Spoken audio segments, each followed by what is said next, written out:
Hey there, friends. How are you all doing this morning? Happy holidays. I feel like the last time we sat down to play some more Eternal Eyes on the PlayStation 1, it was around US Thanksgiving, and now we are, oh my gosh, looking at the calendar, we're just a few days away from Christmas itself, so it's a little bit nuts from one holiday to the next holiday.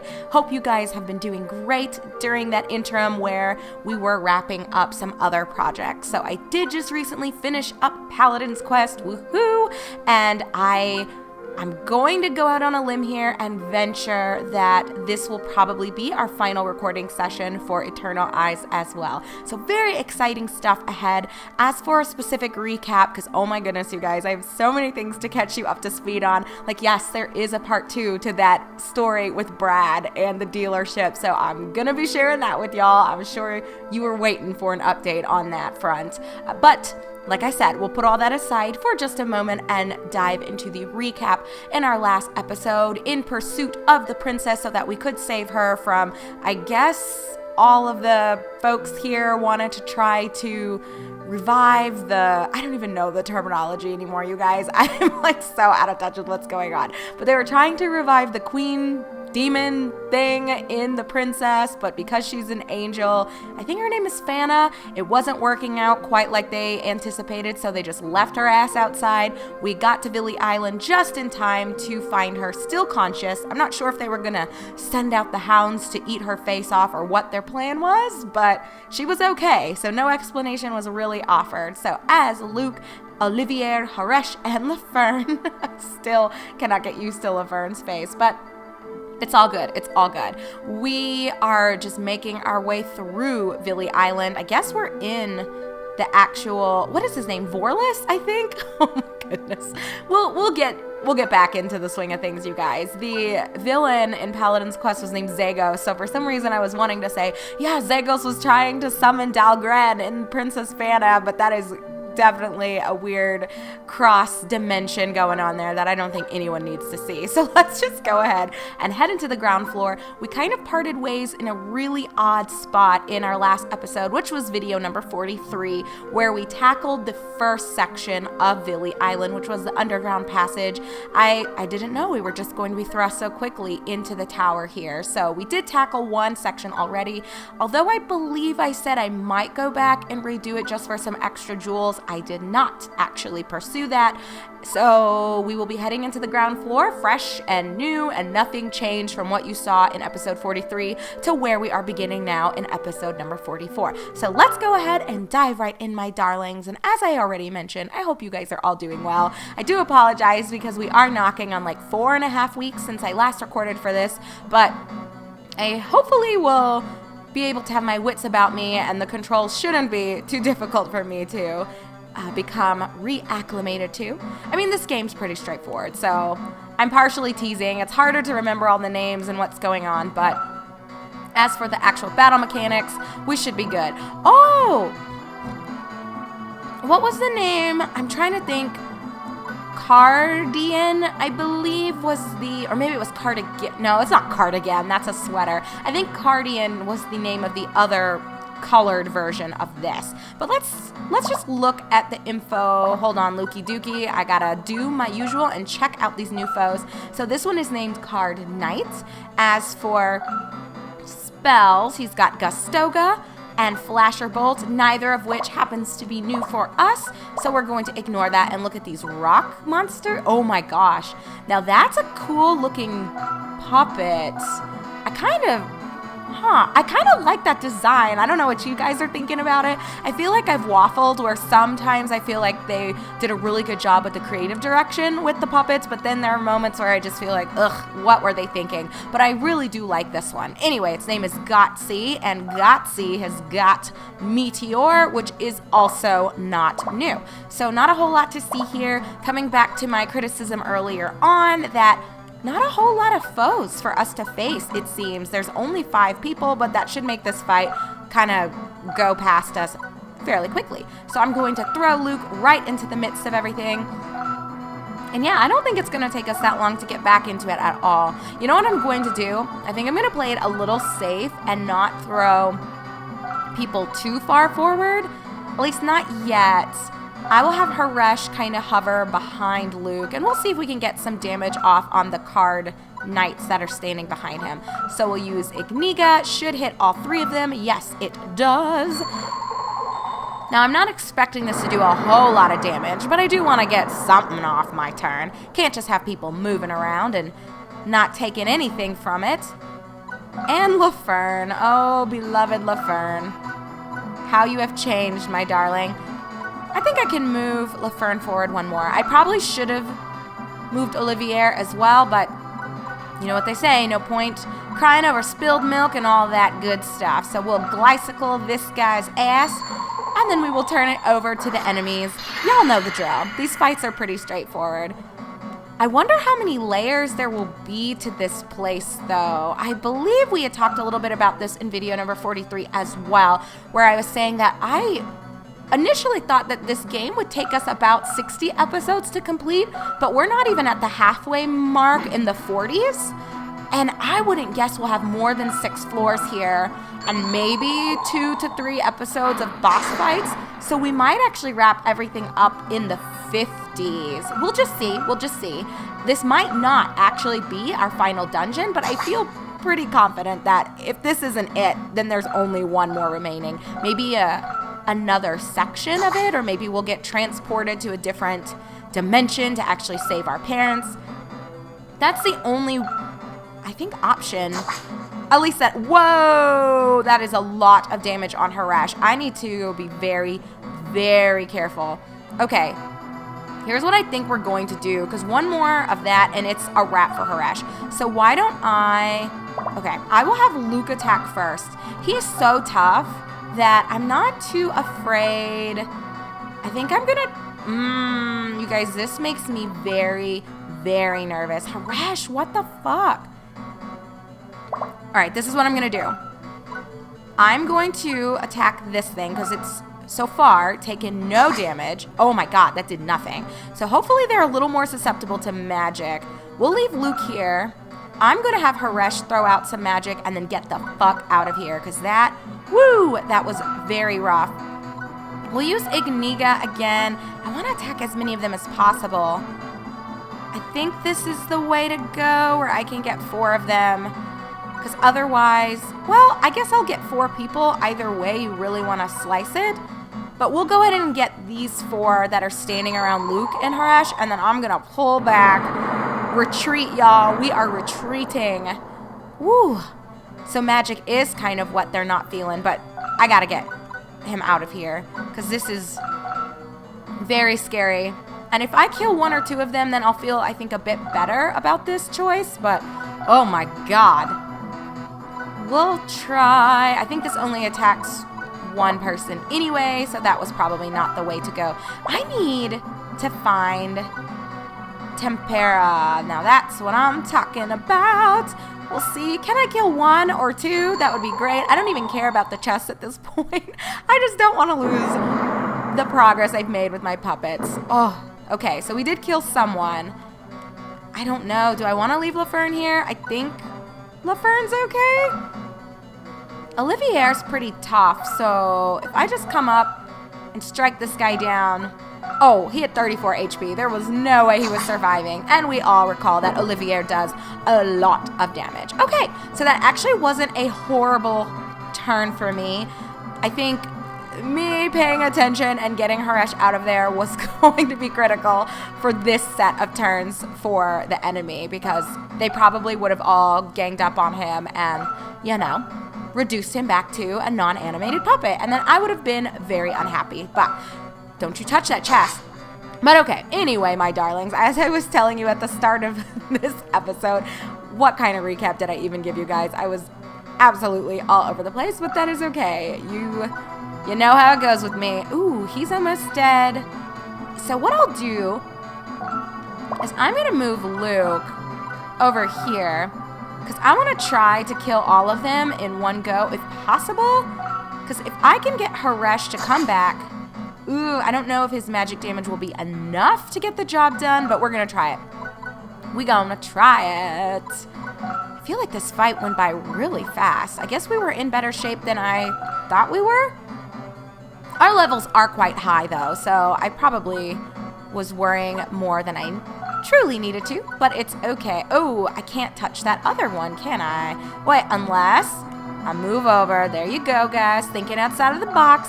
This should be a wrap for all of them. This is going to do at least 80 to everyone, or maybe it was at least 60 is what we saw. Oh, 51. But whatever. It killed all of them anyway, so there you go. That was Haresh getting even for that big amount of damage that he took to the face. So yeah, that was a pretty easy confrontation. I think we'll go ahead and just bundle up 2 fights in one and 2 floors in one, because why not? And oh my gosh, come on, game. Don't do this to me. Well, anyway, let me just quickly throw out to you guys, oh, a champion's belt. We will check that out. That, yes, I had to kickstart this recording session by sharing with you all that I have a part 2 to the events with Brad. If you do recall from our last batch of episodes when I was doing my big car shopping and trying to pick what I wanted, I mean, spoiler, I had posted a picture shortly thereafter, or I think it was in the middle of videos actually going live, that I did settle on a silver Honda CR-V, and it was beautiful and I love it so much. It's already been amazing because I've been doing quite a bit of traveling for work, as is the drill for me. What the fuck, is it an ornament? It sounded like it would be something for Luke, but I guess not. So it is called the Champion's Belt. Do I hear a theme tune from somewhere? Produces instant death blows. What? Well, with a description like that, we've got to see what is going on here. I like the dragon claws. Let's see how the Sansetsukan compares. So the Champion's Belt looks like it brings up HP, but there is a hit there to other things that I'm not a fan of. So let me see. Yeah, I don't... Oh, it brings up HR as well, but I'm not losing HP and attack. So this is not a good upgrade for Haresh. Or I shouldn't even say that. It's not an upgrade at all for Haresh. Okay, now here's the question. Do we think it is worth it for... Or I'm sorry, that was for Olivier. Do we think it is worth it for Haresh? I can never remember whose name I said. It's like when you have kids, right? And you're calling the firstborn the third one's name and the second one the firstborn's name. You know, whatever. Y'all know what I'm talking about. But I don't think this is going to be good. Even though it will bring up his attack, that loss to defense and magic defense, we already saw that Haresh is pretty susceptible and kind of weak. And I don't mean weak in terms of the power that he deals, but in the power that he can take and still be okay. So the last one to check, I guess, is LaFern by default. But I don't really like the idea of this either. LaFern kind of sits in the back and the clown costume and just dishes out some spells. So I think we're going to just pass on the Champion's Belt. It sounds great, and maybe if we had different puppets, or we were planning on switching up who we're going to bring into the final section of the game with us, I will look at it again, but as things stand right now, I think everyone's good to go. So let's not dilly-dally too much. We do have a couple of jewels. I already mentioned this, or at least I think I did, that I'm not going to just idle and try, ooh, Hemerga, very nice, throwing anything at my puppets to generate the next forms, at least not right now. Maybe in a little while, like a couple of episodes, when it feels like we're truly knocking on the door to the final confrontation, I might feel a little more hard-pressed to sit down for a bit. Ooh, Greigen. We'll make sure we look at that. I don't think we've seen that one before, or maybe we haven't, I just can't recall. But as it stands right now, it was such a commitment to get them all to where they're at right now that I just don't feel like it, I guess is really what it comes down to. But okay, let's check out Greigen, and we can look at Medicina as well, even though I think that one's not really too new. There it is. So throws more than one large stone and a medium amount of damage results. I think maybe we have seen this one. I don't recall, but we'll look at Medicina. Let's see, it's probably going to be, I'm guessing, in the green. That seems to be where a lot of our support stuff is. And yep, here it is. Restores a large amount of HP to you and your companions.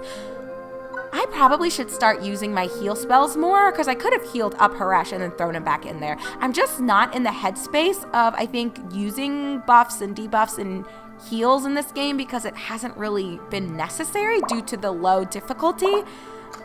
but I need to just try it because I think that will make a difference moving into the final fights. But all right, friends, I think we have enough time to do one more. We'll actually head into the first floor, or I guess we could part ways. Nah, we'll just make it quick. We'll make it dirty. We won't spend too much time after the next fight throwing jewels or looking at items. We'll save that for episode number 45. So let's dive in. If we're lucky, we should be able to tackle this in less than 10 minutes.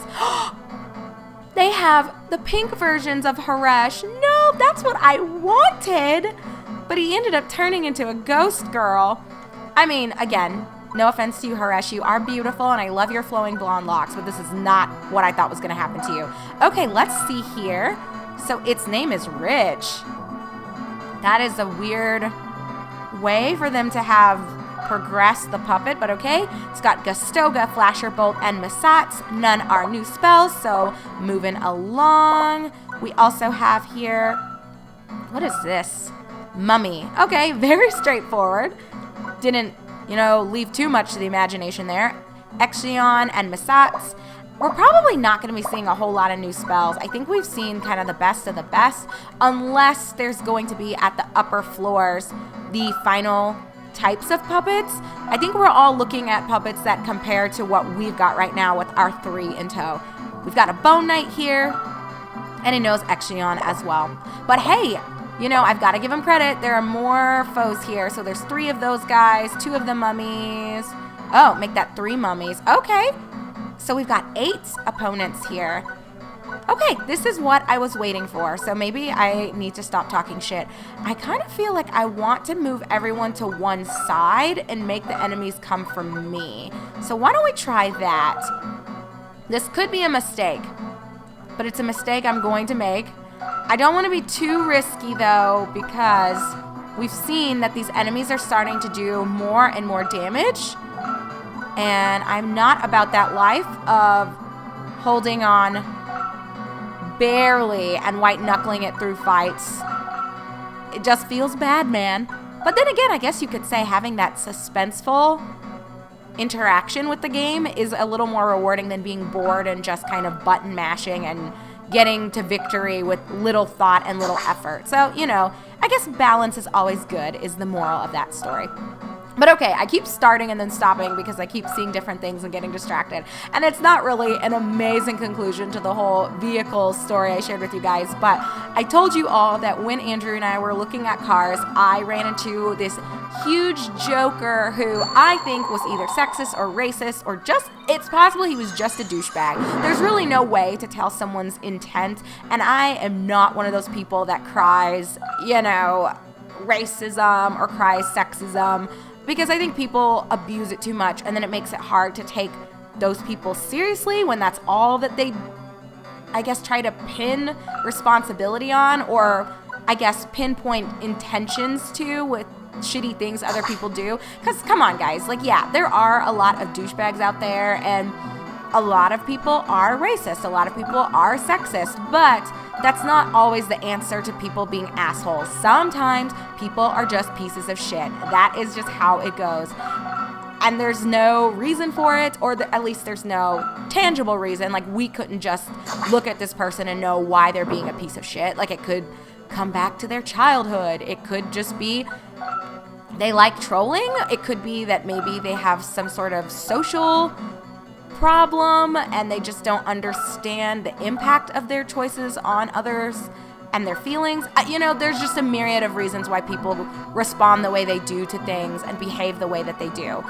Oh, come on. That really sucks. I think if I had moved forward one more, I could have gotten a better position, but it's okay.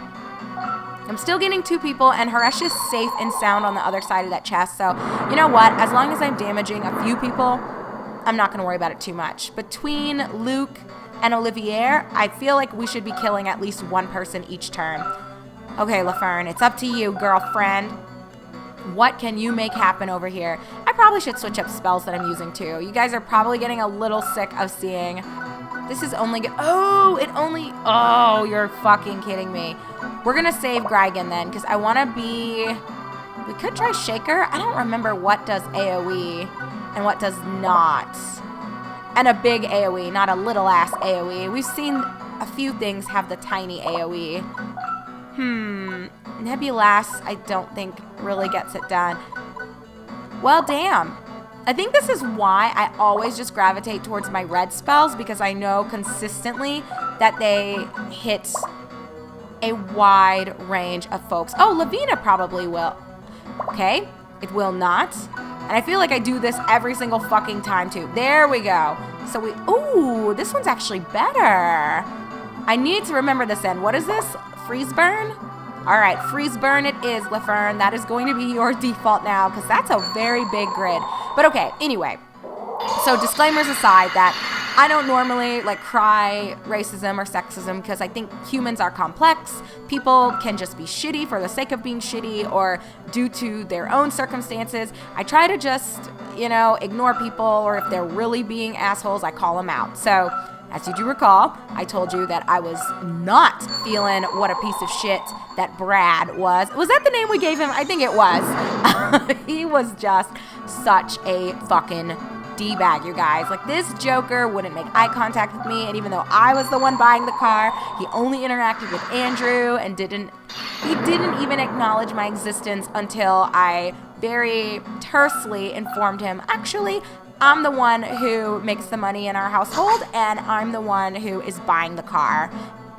So anyway, I had filed a complaint, and it took a few days, but I did finally get a response back from, I guess, one of the dealership's managers, or I don't know, maybe it wasn't a member of the location I went to. I think maybe they're called district managers. They're the ones that kind of travel around and make sure that the individual dealerships and operations are working okay. And I had told you that what was particularly perplexing to me about his behavior was that there is so much competition here for buying vehicles that I just couldn't wrap my head around the fact that he would carry on that way when I literally could walk across the street and there are two other dealerships side by side. What were we doing? I just don't think he really, I still believe he either was not normally a salesperson, maybe he normally just sits at the front desk, or I really don't know how you can justify his behavior. I don't think there's really a way to rationalize it regardless, but, again, I acknowledge that there are a lot of reasons why people do and say the things that they do, and we could be here all day trying to predict what the fuck was going on in his mind that day. But with all that being said, let me see. Can Bashama? Oh, ho, ho, ho. Bashama. Looks like it can get a few, but not as many as I'd like. We're still going to be stuck with 2 people, it looks like. Yeah, I just can't reach anyone else, but it's okay. We'll take out the 2 that are right here around Luke, and that should be good. I have a lot of chests that are around Luke, though, so if I want him to be able to get out of here and not waste my next turn, I probably should destroy one, but I also want to be killing these monsters that are around, so I'm not going to be able to hit them, am I? No, I'm not. We're going to use freeze burn again. I know, I shouldn't have found this because now I'm never going to use any other spell. Ooh, this actually gets everyone. What was I doing? Why did I not commit to memory that freeze burn has the range of the gods and just leaves everyone hoping and wishing and wondering why they picked a fight with us? But okay, to finish all of this, so the recap was Brad was a piece of shit. It was astounding to me. I reported him. I got a phone call from one of their, I think, district managers, or maybe she was a training manager or some sort of training coordinator. Well, they made an effort to make sure it was a woman that called me, because I had even included in my complaint that I, had no evidence of it, and I acknowledge, I said this in my complaint, that I acknowledge that people behave the way they do for a myriad of reasons, and human beings are complex, so I can't say why he necessarily treated me the way that he did, but it's uncalled for regardless of what his reasons were. And if he's incapable of conducting himself appropriately when talking to potential customers, then he probably shouldn't be on the sales floor, regardless of whether it's racism, sexism, or him just being a D-bag. Like, it doesn't matter. He needs to get his shit together, was kind of what I basically said. So they made sure they had a woman call me because I had included that I suspected sexism could have been a part of it, because he had no problem talking to my husband and shaking my husband's hand.